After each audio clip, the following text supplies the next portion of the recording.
ائمہ اہل بیت یا تو ان کو زہر دے کے مار دیا گیا یا پھر ان کو قید خانوں میں ڈال دیا.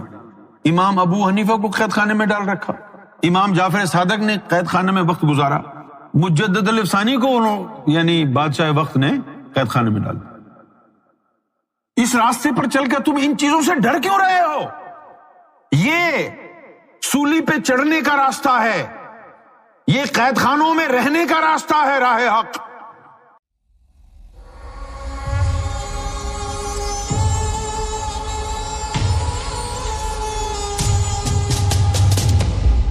خوف کو پہچانتی ہے عقل.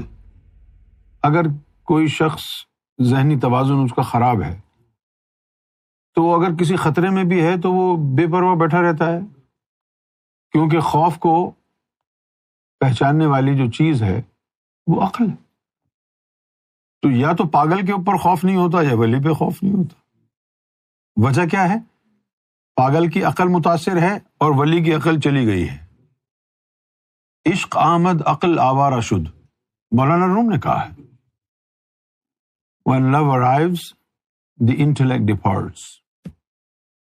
اللہ کی ریکوائرمنٹ ہے یہ کہ حق کو باطل کے ساتھ نہ ملاؤ. یہ قرآن میں ہے، وَلَا تَلْبِسُوا الْحَقَّ بِالْبَاطِلِ، حق کو باطل کے ساتھ نہ ملاؤ. وَتَكْتُمُوا الْحَقَّ، اور اس وقت جب تم حق کو جانتے ہو، وَأَنْتُمْ تَعْلَمُونَ، اب جب آپ کو حق معلوم ہے، حق جانتے ہیں، پھر آپ خاموش بیٹھے رہیں تو یہ ایسا ہی ہے جیسے آپ نے حق اور باطل کو ملا دیا ہے. تو جب اللہ تعالیٰ نے آپ کو کوئی چوائس ہی نہیں دی، اللہ کو بھی معلوم ہے آپ حق بولیں گے تو گردن ماری جائے گی، لیکن اللہ نے کہا نہیں، تمہیں حق معلوم ہے تو بیان کرو. ایک تو اللہ تعالیٰ نے یہ ہمارے اوپر شرط رکھی کہ اگر ہمیں حق معلوم ہے تو ہم بیان کریں. دوسری کیا رکھی؟ دیکھو یہ سارے وہابیت، دیوبندیت، اہل حدیث کے فلسفے جو ہے وہ چولہے میں چلے جائیں گے اگر یہ نقطہ سمجھ میں آ گیا. دوسرا اللہ تعالیٰ نے یہ فرمایا اما بنعمتک فحدث، اور جو اللہ تعالیٰ نے تم کو نعمت دی ہے اس کا چرچا کرو. کیا محمد رسول اللہ کی ذات اللہ کی نعمت نہیں ہے؟ تو پھر اس کا چرچا کرو. کون کنجر کا بچہ کہتا ہے کہ عید میلاد النبی منانا جو ہے بدعت ہے، دین کے باہر ہے؟ کون؟ قرآن تو کہہ رہا ہے وَأَمَّا بِنِعْمَتِكَ رَبُّكَ فَحَدِّثْ، کہ آپ کے رب نے جو نعمت آپ کو دی ہے اس کا خوب چرچا کرو. تو محمد رسول اللہ سے بڑی کون سی نعمت ہوگی؟ علی سے بڑھ کر کون سی نعمت ہوگی؟ حسن و حسین، فاطمہ سے بڑھ کر، گوہر شاہی سے بڑھ کر کیا نعمت ہوگی؟ یہ اللہ کی نعمتیں ہیں، ان کا چرچا کرنا ہے. اب چرچا کرنا ہے، ظاہر ہے دشمن ہے شیطان اور شیطان کے ساتھی، وہ آپ کی راہ میں رکاوٹیں تو ڈالیں گے، ہے نا بھائی؟ حق بات ہے، حق بات بیان کرنے کے لیے دشمنی تو پالنی پڑے گی، حق تو بولنا پڑے گا. عظمت گوہر شاہی تو بیان کرنی ہوگی، عظمت علی تو بیان کرنی ہوگی، عظمت مصطفیٰ تو بیان کرنی ہوگی، کیونکہ رب کا حکم ہے. اب جو مخالف ہے وہ آپ کو روکے گا، لیکن اللہ کا حکم بھی آ گیا وَتَكْتُمُوا الْحَقَّ وَأَنْتُمْ تَعْلَمُونَ، مت چھپاؤ حق کو اگر تم جانتے ہو. اور جب وہ حکم دے رہا ہے کہ مت چھپاؤ حق کو اگر تم جانتے ہو تو پھر وہ ہمت بھی دے گا نا. حکم دے رہا ہے کہ بھائی حق کو نہیں چھپانا اگر تم جانتے ہو. اب بندے کو حق تو پتا ہے لیکن ہوا خراب ہے، یہ ہو جائے گا وہ ہو جائے گا. پہلے گھر سے شروع ہوتا ہے، ماں باپ ناراض ہو جائیں گے، بہن بھائی ناراض، رشتہ دار ناراض ہو جائیں گے، یار دوست چلے جائیں گے، پولیس پکڑ لے گی، یہ ہو جائے گا وہ ہو جائے گا. یہ سب تو ہوگا. ایسا نہیں ہوگا کہ بھائی اللہ تعالیٰ برابر میں آپ کے کھڑا ہو جائے گا بیٹا چلو بیان کرو حق، ہم دیکھتے ہیں کس کی ہمت ہے جو تمہیں روک. ایسا نہیں ہوگا. کیسا ہوگا؟ حق اللہ نے کہا ہے بیان کرو، تو حق کو بیان کرنے میں آپ کی جان بھی جا سکتی ہے، نقصان بھی ہو سکتا ہے، لیکن کرنا تو ہے آپ کو کیونکہ حکم ہے اللہ کا. صرف آپ بے خوف ہو جائیں اس کا مطلب یہ نہیں کہ خطرہ چلا گیا ہے. آپ بے خوف ہوئے ہیں، آپ کو خوف نہیں ہے، آپ بھڑ جائیں گے اور پڑے گا، بھڑنا پڑے گا. صبح ازل سے یہی ہوتا آیا ہے. حق و باطل کا مارکا ہوتا آیا ہے. کربلا کا واقعہ جو ہے اس کا گواہ ہے. حسین سے زیادہ پیارا کون ہوگا اللہ کو؟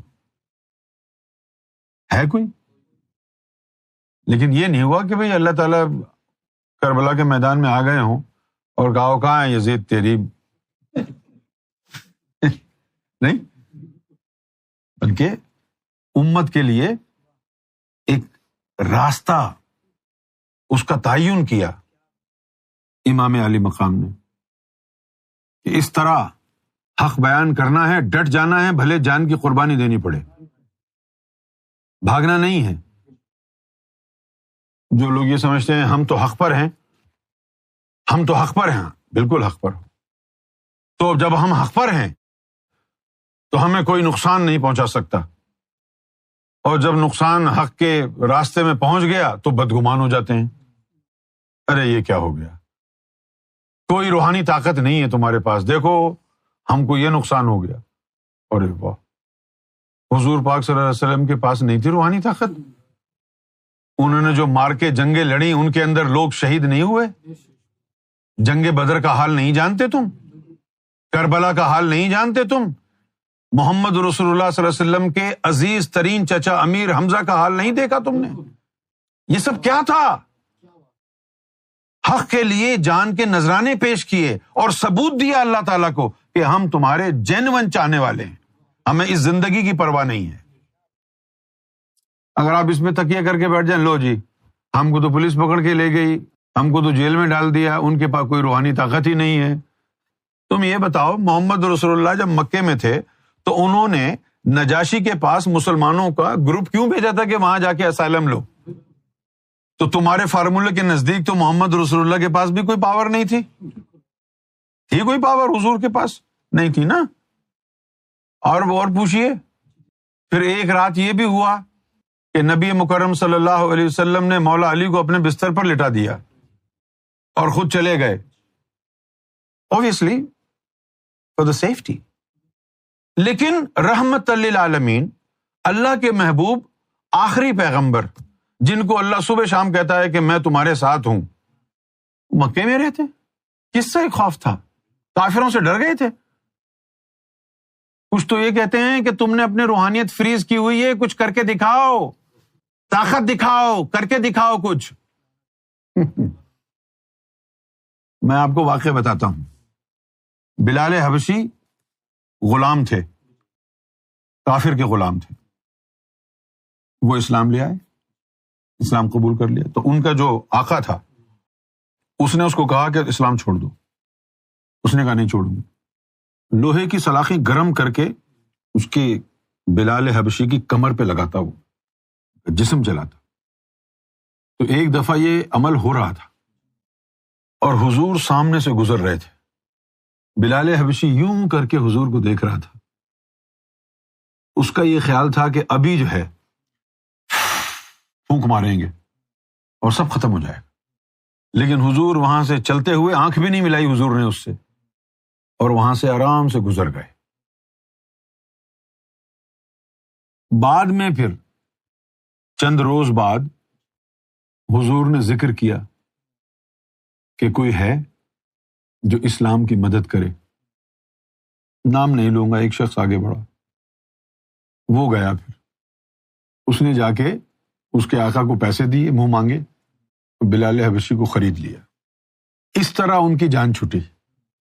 اس سے کیا پتہ چلتا ہے کہ ہر کام دعا سے نہیں، تدبیر سے ہوتا ہے. ہر کام دعا سے نہیں ہوتا ہے، تدبیر سے ہوتا ہے. تو آپ یہ بتائیے کہ کیا حضور صلی اللہ علیہ وسلم کی روحانیت فروزن تھی، فریز ہو گئی تھی؟ کیونکہ ہر کام دعا سے نہیں ہے. اگر تم بھی برے حالات سے ڈرتے رہو، مصیبتوں سے ڈرتے رہو، اور حق کی دلیل اس بات کو مانو کہ ہم پر کوئی گزند نہ آئے، کوئی پریشانی نہ آئے، تب تو گوہر شاہی برحق ہے. اور اگر راہ خدا میں ذرا سی پریشانی آئے اور تم بدک جاؤ، بھاگ جاؤ، اپنا مذہب چینج کر لو، اپنی وفاداریاں چینج کر لو، تم میں اور عبداللہ ابن ابی کے ساتھیوں میں کوئی فرق نہیں. ائمہ اہل بیت یا تو ان کو زہر دے کے مار دیا گیا یا پھر ان کو قید خانوں میں ڈال دیا. امام ابو حنیفہ کو قید خانے میں ڈال رکھا، امام جعفر صادق نے قید خانے میں وقت گزارا، مجدد الافسانی کو یعنی بادشاہ وقت نے قید خانے میں ڈال دیا. اس راستے پر چل کر تم ان چیزوں سے ڈر کیوں رہے ہو؟ یہ سولی پہ چڑھنے کا راستہ ہے، یہ قید خانوں میں رہنے کا راستہ ہے، راہ حق. بتائیے منصور حلاج کے ساتھ کیا کیا کہ میں حق ہوں، اتار دو، گردن اتار دی. شمس تبریز اس نے کیا کہا تھا؟ اس نے کہا قم باذن اللہ، ہندو راجا کا جو بچہ مر گیا تھا، اسلام پر بات آ گئی، اس نے کیا کہا؟ قم باذن اللہ. 3 دفعہ کہا، کوئی اثر نہیں ہوا. اللہ سے رجوع کیا، اللہ نے کہا جی کیوں کہہ رہے ہو قم باذن اللہ، کہ اللہ کے حکم سے کھڑا ہو، میرے حکم سے تو وہ مرا ہے، اب اگر تو نے زندہ کرنا ہے تو اپنا نام لے، یہ اللہ نے حکم دیا. انہوں نے پھر کیا کہا؟ قم باذنی، میرے حکم سے کھڑا ہو، تو بچہ زندہ ہو گیا. مسلمان مولوی نے فتویٰ لگا دیا کہ بھئی اس نے خدائی دعویٰ کر دیا ہے، حالانکہ اس کو تو اللہ نے کہا تھا کہ اپنے حکم سے کھڑا کر، کھال اتار دی. یہ راستہ تو یہی ہے. اس راستے پہ یا تو گردن جائے گی یا ہاتھوں میں زنجیریں بندھیں گی، یہ تو یہی راستہ ہے. خوف میں مبتلا ہو گئے. کیوں؟ دیکھو ولی کی تو بات چھوڑ دو، اس کے بارے میں تو قرآن نے لکھ دیا کہ اس پر کوئی خوف نہیں آئے گا، لیکن مومن کے بارے میں کیا لکھا؟ بھئی آپ میں سے تو کوئی ولی نہیں ہے نا، لیکن مومن تو ہیں، ثبوت ہے نا ذکر قلب کا. تو پھر ایک مومن کے ہوتے ہوئے آپ کی کیفیت کیسی ہونی چاہیے؟ مومن کے لیے نبی پاک صلی اللہ علیہ وسلم کا فرمان ہے کہ الایمان بین الخوف والرجاء، کہ ایمان جو ہے وہ خوف اور امید کے بیچ میں ادھر ادھر ہوتا رہتا ہے. تو ایک مومن کی حیثیت میں خوف آئے گا آپ پر کہ کہیں جان نہ چلی جائے، لیکن وہ کیفیت دوسرے دن چینج ہو جائے گی. گوہر شاہی میرا مالک ہے، موت آتی ہے تو آ جائے، یہ چلتا رہے گا. کبھی خوف کبھی امید، کبھی خوف کبھی امید. لیکن تم اپنی جان ہتھیلی پر رکھو اگر تم گوہر شاہی کو مانتے ہو یا ماننا چاہتے ہو. اس سے بڑا ڈرپوک کیا ہوگا جو دنیا کے حالات سے ڈر جائے اور دامن گوہر شاہی چھوڑ دے؟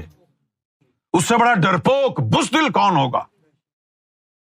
اگر نسبت گوہر شاہی دل میں ہے، سرکار کی ذات گواہ ہے، وہ انسان کو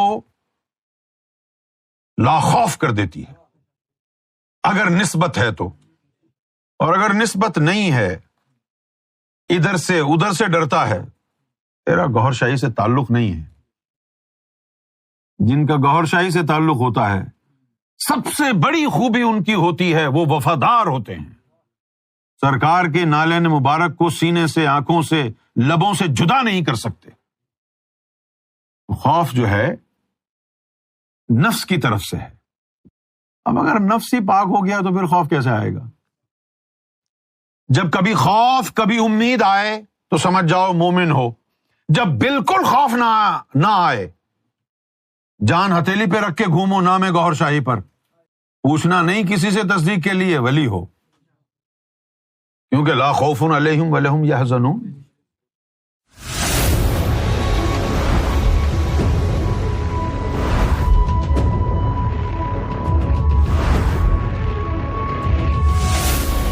Amra TV, the place to connect with God.